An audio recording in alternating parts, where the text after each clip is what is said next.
राम राम. मी Prakash Mahajan, Mahajan and Mahajan YouTube चॅनलसाठी. मुंशी प्रेमचंद हिंदीमधील थोर उपन्यासकार यांच्या कथाही खूप प्रसिद्ध आहेत. यांच्या एका कथेवर गोदानसारखा एक चांगला चित्रपट हिंदीत निघाला होता. तसा अजून एक चित्रपट यांच्या एका कथेवर निघाला, बडे घर की बेटी. आज ही कथा आठवण्याचं कारण असं आहे की काल या महाराष्ट्राला पहिल्या महिला उपमुख्यमंत्री सुनेत्राताई पवार मिळाल्या. सुनेत्राताई पवार माहेरच्या त्या पाटील, त्यांचे पिताश्री बाजीराव पाटील निकाल सांगितल्याप्रमाणे 10-12 गावची पाटीलकी, 4-4.5 एकरचे मालक, राजकारणात दबदबा, समाजात दबदबा, एवढ्या मोठ्या घराण्यातून आलेली ही लेक आपल्या घराण्याला साजेल असेच वागते. पहा, दादासारखा कर्तबगार पती काळाने त्यांच्यापासून हिरावून घेतला. दादाच्या सगळ्या अंतिम संस्कारामध्ये या माऊलीच्या डोळ्यातून एक थेंब अश्रू आला नाही. आणि आपण प्रसारमाध्यमात पाहत असाल की अशा दुःखद प्रसंगी घरचे काही लोक हसत होते, गप्पा मारत होते, काही इव्हेंट साजरा करत होते, काही आपणच हे सगळं घडवून आणतो हे दाखवण्याचा प्रयत्न करत होते. पण सुनेत्राताई एकदम शांत, संयमी, धीर ठेवून होत्या. त्यांनी हे पद सुद्धा आपल्या पतीची प्रतिष्ठा जपण्यासाठी, राहिलेलं काम करण्यासाठी घेतलं. दादा आपलं असं जाणं हे मनाला चटका लावून गेलं. पण यातून एक चांगली गोष्ट अशी घडली की या महाराष्ट्राला पहिली महिला उपमुख्यमंत्री पद मिळालं, ते केवळ आपल्यामुळे. पण या माऊलीसमोर, या सुनेत्राताई समोर घरातली आव्हानं किती हे खरं म्हणजे पाहणं औत्सुक्याचं ठरेल. जर घरातूनच जर सपोर्ट नसेल, पाठिंबा नसेल, तर बाहेरच्या जगाशी लढणं खूप अवघड जातं. सुनेत्राताई तुमच्याही नशिबी आलेलं आहे. आपले सासरे माननीय शरदचंद्र पवार यांच्या तोंडी नेहमी महात्मा फुले, सावित्रीबाई फुले यांचं नाव खूप असतं. यांची मातृभक्तीविषयी शत्रूसुद्धा संशय घेणार नाही. कारण असं म्हणतात की शरद पवारांच्या घरामध्ये, त्यांच्या दिवाणखान्यामध्ये त्यांच्या आईसाहेबांचाच फोटो, बाकी कोणाचा फोटो नाही. ते एवढं आपल्या आईला महत्त्व देतात, एवढा स्त्रीचा तो सन्मान करतात. आता हे शरद पवार काल काय म्हणले, मला माहीत नाही म्हणले त्यांचा शपथविधी आज होणार आहे का. म्हणजे पत्रकारांनी त्यांना सांगितलं की सुनेत्राताईंचा शपथविधी होणार आहे. खरं म्हणजे सासरे म्हणून शरद पवारला खूप आनंद व्हायला पाहिजे.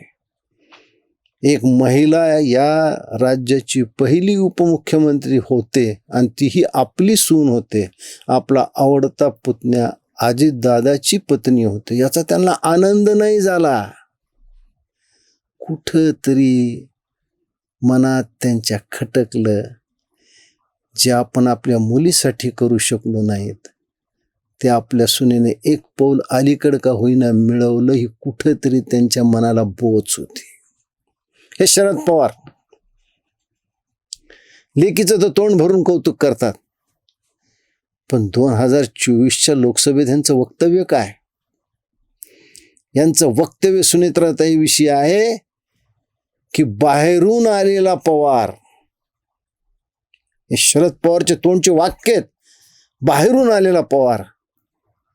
शरद पवार आपण स्वतःला पुरोगामी समजता, आपण स्वतःला स्त्रीच्या स्वातंत्र्याचे फार मोठे भोक्ते समजता. तुम्ही त्या स्त्रीविषयी असे उद्गार काढता? जी स्त्री 40 वर्षापूर्वी आपलं माहेर सोडून, आपल्या वडिलांचं घर सोडून आपल्या घरात आली. तुम्ही तिला लक्ष्मी म्हणून आपल्या घरात आणलं. गेली 40 वर्ष ती तुमच्या सुखदुःखाशी एकरूप झाली, तरी ती बाहेरचे. मग काय सदानंद सुळे घरचा काय? कोणचा तण काय तुमचा? खरं म्हणजे तुम्हाला किती आनंद व्हायला पाहिजे. सासऱ्याच्या दृष्टीने किती अभिमानाची गोष्ट आहे की सून आपली उपमुख्यमंत्री झाली.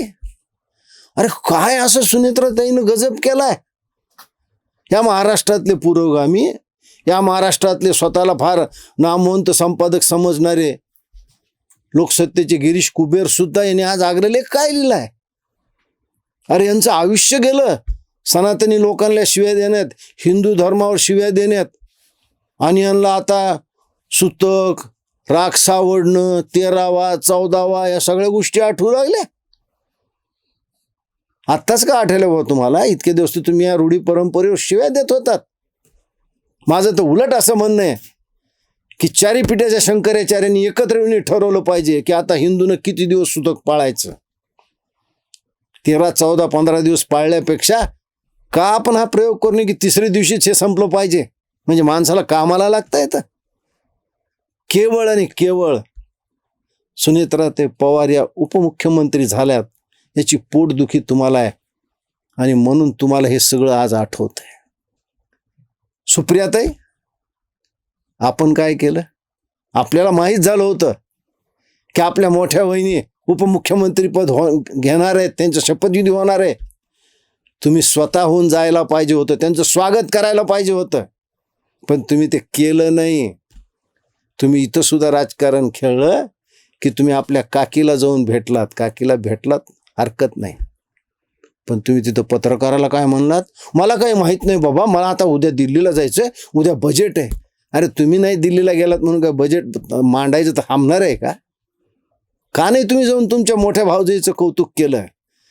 कारण तुमच्या मनात सुद्धा एक आडी होती, जे तुम्हाला मिळू शकलं नाही ते पद आपल्या भाऊजाईला मिळालेलं आहे. आणि सुनेत्राताई ह्या मोठ्या घरातून आल्या आहेत, त्यांच्यावर संस्कार चांगले झालेले आहेत.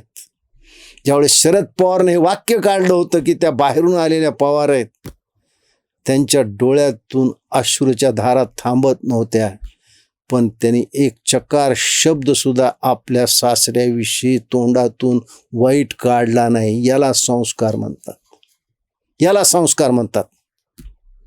दुर्दैवानं अजितदादांची अशा पद्धतीनं मृत्युमुखी पडल्यावर त्यांना ही जबाबदारी स्वीकारावी लागली. जर स्वीकारली नसती तर अजितदादांनी मोठ्या कष्टाने उभा केलेला हा पक्ष अगदी तितर बितर झाला असता.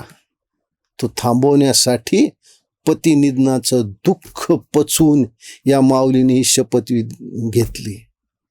मला वाटत होतं किमान पवार कुटुंबातून तरी याचं स्वागत होईल. कोणीतरी पवार कुटुंबातली ज्येष्ठ व्यक्ती तिथं जाऊन उपस्थित राहील, पण नाही राहिलं. पवार साहेब, आज तुम्ही खूप लहान, माझ्या दृष्टीनं खूपच लहान झालात. तुम्ही खूप मोठे आहात. मी तुम्हाला काय सल्ला द्यावा? पण आपल्या ग्रामीण भागात एक म्हण आहे की म्हातारपणात सुनेशी जमवून घ्यावं.